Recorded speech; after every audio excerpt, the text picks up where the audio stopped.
VIN 1996, a movie about three women getting even with their ex-husbands, opened number one, held that spot for 3 straight weeks, grossed $181 million on a $26 million budget, and was immediately called a fluke by the studio that made it. The First Wives Club didn't arrive like a blockbuster. It arrived like the conversation every woman in the theater had been having in her head for years, finally happening out loud. 3 women carried it. Goldie Hawn played Elise, an actress so desperate to stay young, she negotiates collagen injections the way other people negotiate salaries, with the kind of comic precision that makes you wonder if any of it costs her anything. Bette Midler was Brenda, the one with a punchline for every wound and a wound behind every punchline, who auditioned for the wrong role, didn't get it, and ended up with every best line in the film. And Diane Keaton was Annie, the quiet one, which in this company is like being the calm one on a runaway train, played by the only woman in the trio who had never been married in real life. Directed by Hugh Wilson and produced by Scott Rudin for Paramount, the film cost $26 million and earned $181 million back. Hollywood had a word for what happened. The math has never agreed with it. Today we're going back in for 15 facts you didn't know about the First Wives Club, the woman who wrote the novel $40,000 in debt before Hollywood came calling, the future late-night host who filmed for weeks and ended up on a cutting room floor, and the ending that didn't exist until the very last week of production. Hit like and subscribe, and share this with the friend who still hums "You Don't Own Me" every time she picks up her lawyer's phone number. Now, let's get into the countdown, starting with number 15. Number 15, Hollywood Wanted, the First Wives Club before publishers did. Olivia Goldsmith didn't set out to write a bestseller. She set out to survive a divorce. Born Randy Goldfield in New Jersey, she had made partner at Booz Allen Hamilton before her marriage to business executive John T. Reed collapsed. The divorce took 7 years to resolve. He got the house in the Hamptons and the Co-op and the Jaguar, she told the New York Times. I got nothing. She moved to London, changed her name, legally, to Justine Rendall, went $40,000 into debt, and then read a 1989 Fortune article about men who left their first wives for younger trophy replacements. She didn't find it shocking, she found it familiar, and she wrote The First Wives Club. Here's where it gets good. She couldn't find a publisher, not one. So she took the manuscript to Hollywood, and it sparked a bidding war won by an independent producer named Sherry Lansing, who bought the rights before a single publisher had said yes. Hold on, before a publisher had said yes. The novel got a book deal because Hollywood wanted the movie first.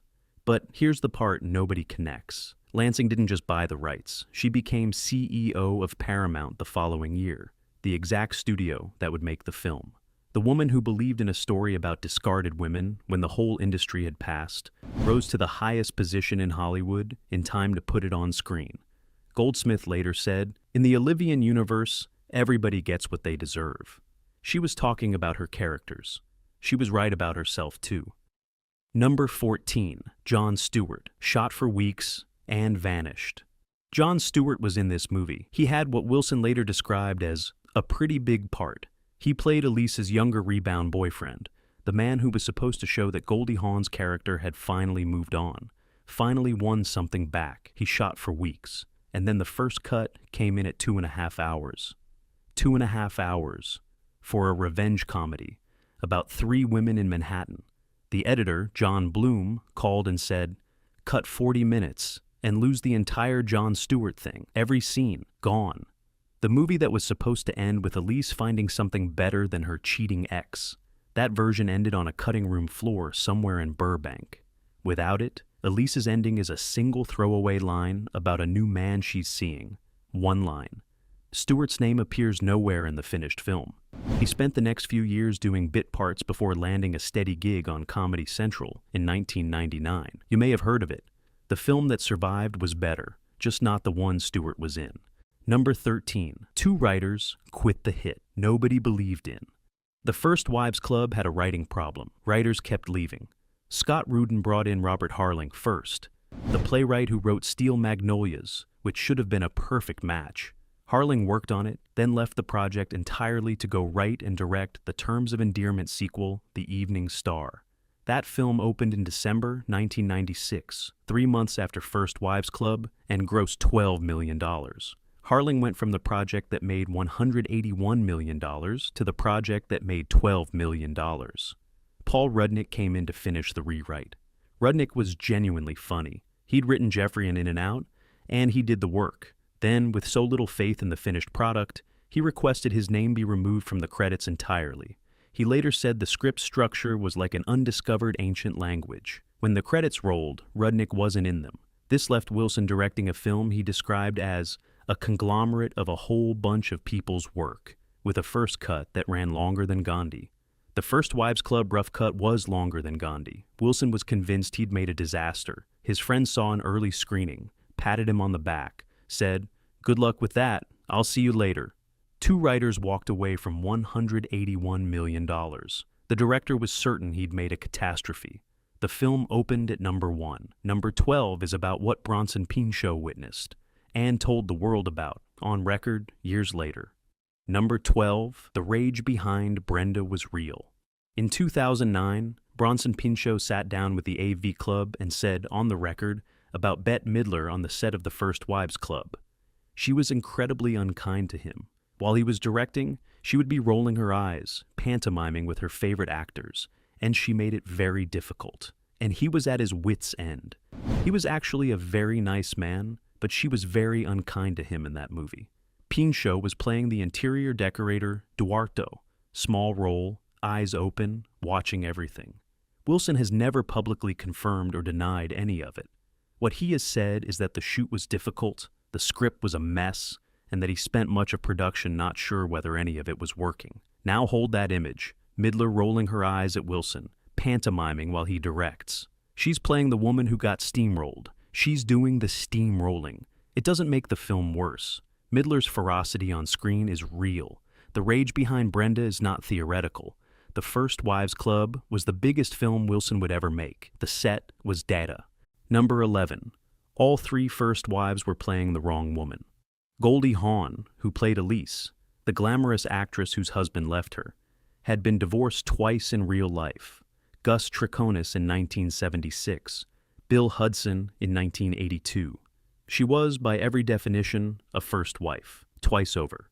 Bette Midler, who played Brenda, the bitter, wrong divorcee with an axe to grind and an ex-husband to ruin, had been married to the same man since 1984.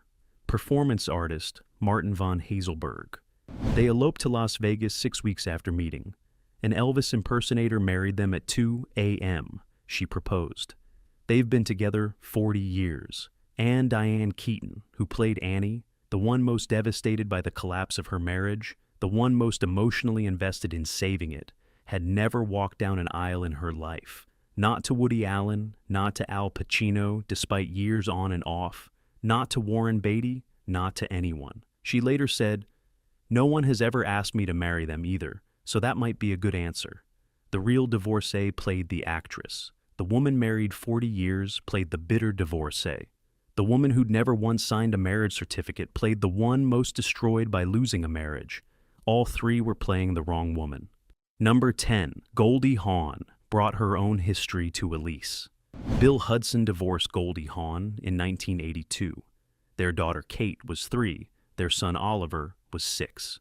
After the divorce, Kurt Russell became Pa. Bill Hudson became the man his own children publicly described as absent. In 2015, Oliver Hudson posted a Father's Day photo on Instagram, a childhood image of himself with Kate and their father, and captioned it, "Happy Abandonment Day." Kate posted a photo of Kurt Russell the same day with the caption, "Pa." Bill Hudson gave an interview to the Daily Mail and publicly disowned his 2 oldest children. "I say to them now, I set you free," he said. "I no longer recognize Oliver and Kate as my own." Watch Goldie Hawn's face in the scene where Elise finally confronts her ex-husband.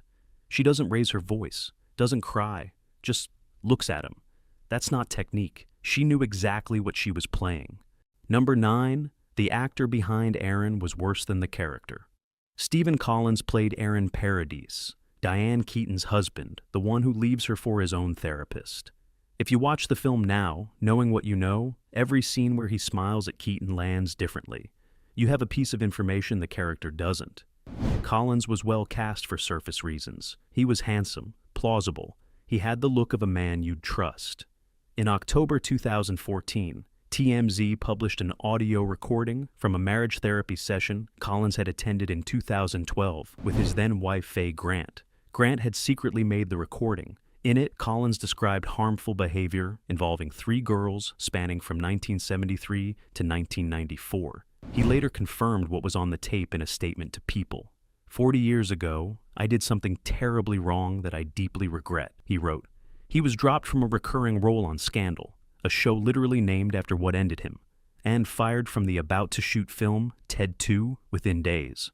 Every other project followed. His career didn't wind down. It stopped. The character Aaron Paradis is the film's villain by the modest standards of a revenge comedy. The actor playing him had spent 2 decades doing something worse than the character. In real life, off-screen, with real people. The film needed Aaron Paradis to look trustworthy. Nobody on set knew how well they'd cast him. Number 8. Ivana Trump turned a punchline into the tagline. Ivana Trump appears in this film for about 90 seconds. She plays herself, delivers 5 words to Goldie Hawn, Bette Midler, and Diane Keaton. Don't get mad, get everything, and walks off screen. That line became the film's unofficial tagline. It appeared on merchandise, in reviews, in conversations between women who had never seen the film. For a generation, it was shorthand for a particular kind of female resilience. And it was delivered by the most famous first wife in America, the woman who had personally renegotiated her prenuptial agreement with Donald Trump 3 times as his empire grew, and whose prenup capped her divorce payout at $25 million. She walked out of the 1992 settlement with $14 million in cash, a mansion in Connecticut, and 1 month a year at Mar-a-Lago. In the original script, the line that referenced Ivana Trump wasn't hers. It belonged to Goldie Hawn's character. The script had Elise comparing her plastic surgeries to the full Ivana, using Ivana as the punchline of a surgery joke. When the production cast Ivana in a cameo, they dubbed the insult out and replaced it with the full enchilada. The woman originally written as the butt of the joke ended up delivering the movie's most quoted wisdom. And Donald Trump went on Howard Stern's radio show and said Ivana was out of control for doing the cameo. She'd walked out with $14 million and a Connecticut estate, and then she went on camera and told the world to get everything. Trump called Stern. He was not pleased. The original punchline became the tagline. The ex-husband became the evidence that she was right. Number 7. The role that helped Elizabeth Berkley come back. In September 1995, Elizabeth Berkley starred in Showgirls. Entertainment Weekly called it the worst movie of the year. Her talent agency dropped her. For the better part of 2 years, she couldn't get in the room to audition for anything. For a good 2 years, I wasn't allowed to audition for things, she told The Hollywood Reporter. The hardest part was being literally locked out of something I loved so much. To get into the First Wives Club, she couldn't follow the normal process. She sent a video audition and called Paramount directly. It worked. She got the role of Phoebe Lavelle, the young woman Goldie Hawn's husband has left her for. The newer model the film is built around resenting. On set, Goldie Hawn took her aside. Hawn was playing a woman Hollywood had tried to discard. She mentored the actress Hollywood had actually discarded. Berkley later wrote that Hawn came at the right time in my life, and I'm forever grateful to her. The Showgirls dust began to settle once First Wives Club proved a hit. If you watch the film knowing this, Phoebe Lavelle reads differently. She's the newer model, the younger woman, the reason the wives have a grievance in the first place. The actress playing the woman who displaced someone got the part because she herself had been displaced and refused to accept it. She didn't just play the role, she lived the audition. Number 6. They made $181 million and still got lowballed. Before a single frame was shot, the 3 of them took pay cuts. Less up front, less on the back end. The studio wasn't confident the film would work and needed to contain its risk. Hawn described it in an interview with the Harvard Business Review. We all took a smaller back end than usual and a much smaller front end, and we ended up doing incredibly well.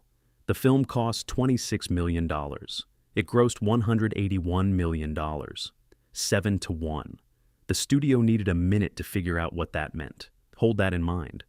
Three women took less money to make a film whose entire argument is that women get paid less than their work is worth. The film hadn't even started shooting, and it was already proving its own point. When $181 million came in, the studio offered a sequel at the same salary. Not a raise. The same pay. As if the $181 million had taught them nothing. As if the proof hadn't just arrived. Bette Midler put it plainly, when women have hits, it's a fluke. Number 5, You Don't Own Me, saved the final scene. The First Wives Club had no ending, not a real one. The revenge plot was built, the characters were locked, but the final scene didn't land. Director Hugh Wilson later said that without what they eventually found, we'd probably still be sitting in the Lower East Side trying to figure it out. What they found was, You Don't Own Me, a 1963 recording by Leslie Gore, written by two men from Philadelphia, John Madara and David White. Gore recorded it at 17. It peaked at number 2 on the Billboard Hot 100. The song that kept it off number 1 was The Beatles. The scene it became, three women in white, arm in arm, singing down a Manhattan street, was not written. It was discovered. The song found the ending the script couldn't write. But the full story belongs to Leslie Gore herself.